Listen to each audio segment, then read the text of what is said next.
It's so easy to be great nowadays, my friend, because most people are weak. Most people don't want to go to that extra mile. Most people don't want to find that extra because it sucks. It's miserable. It's lonely. You talk about that you were kind of, lonely by yourself. I was the same way. And that used to hurt me growing up. Now I fucking thrive in that shit. So when people see me, you get up at 3, you don't drink, you don't smoke. I'm not doing that because I think I'm better than nobody else, or I think you're gonna go to hell because you had a drink. I want to control, I want freedom. Whatever we know that's bigger than us, we say, please help us. Even we don't really, please help us. The moon, the sky, the birds, help us. Mm-hmm. We had a complicated relationship, but my daughters helped shape me being a man. My dad helped shape me being a man, but also being a father. On what to do and, the stuff that I missed and that I want to give to my little girl. So I'd be in my bedroom listening to audio tapes. We go to the library every 2 weeks and we take the tapes back and we get new tapes and I bring them and listen to them again. Right. But you roll the clock forward 20 years and what's the 2023 version of an audio tape? It's a podcast. It's a podcast. That's right.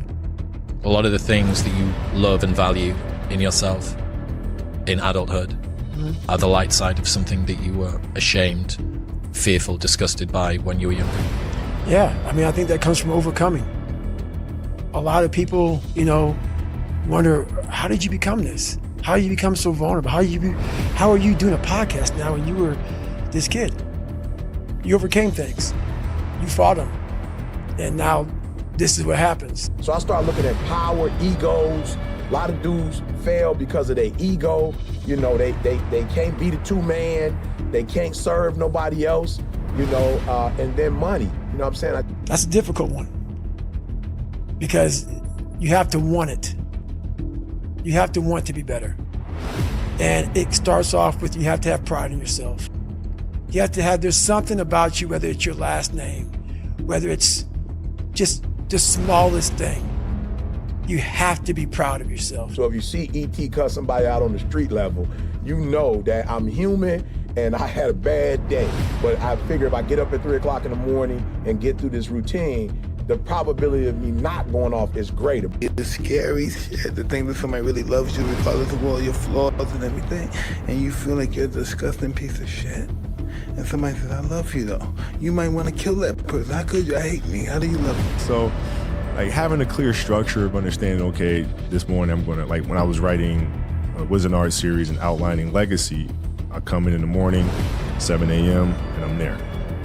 I'm writing backstory from 7 to 12, then go pick up my kids, and then I come right back and I'm writing again. So within that structure, my mind when I go to sleep is already planning of what the next day is going to be because I know what it is I have to do. It's that consistency and structure. And the fact that I actually have a place in it while I'm observing it and digging it is it's an honor. What could I get, And you start shooting them down. Same thing with the novels, characters and plots and stories. Does this make any sense? No. Here's why. Pop, pop, pop, pop, pop, pop, pop, pop, pop. And I felt like that really helps me. I think it's important for athletes to own what it is that they're going through.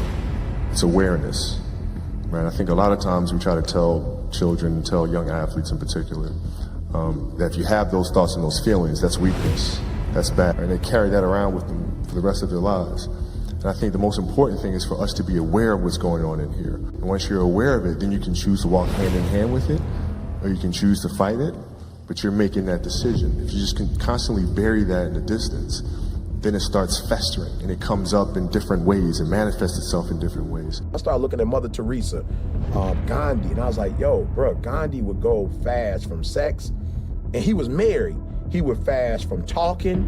I just started watching these great people and was like, yo, these people fast, and not about fasting, that's not the piece, but they were very disciplined people.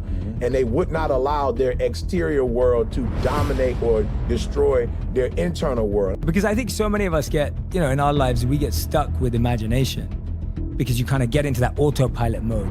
Yeah. Doing the same thing every day, same routine, same drive to work. Yeah. And it's I feel that what you're sharing is, that's easy for anyone to do. It's not because you're Kobe Bryant, you don't feel that. Everyone gets into that. Sure. You're able to find these creative outlets. And if you're not constantly performing without purpose, you're not going to be ready when the time comes. It's this magical thing, purpose, that we're all looking for. But what's funny about it all is that we need these things to perform. But we don't take a second to realize the purpose is always there. The purpose never leaves us, because the very purpose is you. You are always the purpose. Like, people will sit down and tell me, they'll say, okay, well, audiobooks, a very small percentage of people listen to audiobooks. We don't really have to invest too much in doing audiobooks. And what? Excuse me? No, because what if that one person just listens to audiobooks? That one family enjoys audiobooks. They have to get the best experience that I could possibly give them. You have to be working on your own mind to learn how to get out of your own way. You also have to be like really engrossed in whatever the activity is that you're doing, like obsessed, in love with it, passionate about it. And then you have to have the discipline to show up and actually do the work.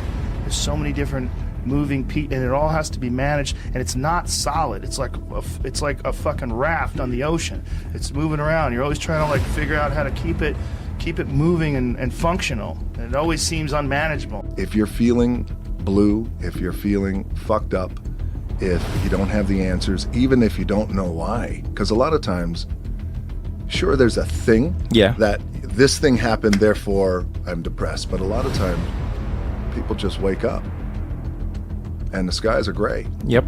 And you don't know what to do. And one of the most powerful things you can do is, number one, know you're not alone. And the less you discipline yourself, people who, I told my son the other day, I was like, yo, son, I don't not want you to have fun. I just seen a history of people who just have fun. Christmas, Thanksgiving, Halloween, New Year. They're the people who Thursday night, Friday night. Oh man, every night. Yeah. They're the people who end up in their 20s having a great deal of fun, but in their 40s and 50s, they working for somebody, and I'm not saying nothing wrong with cleaning toilets, but they doing something they don't want to do for the rest of their life, and they can't retire because they played so much.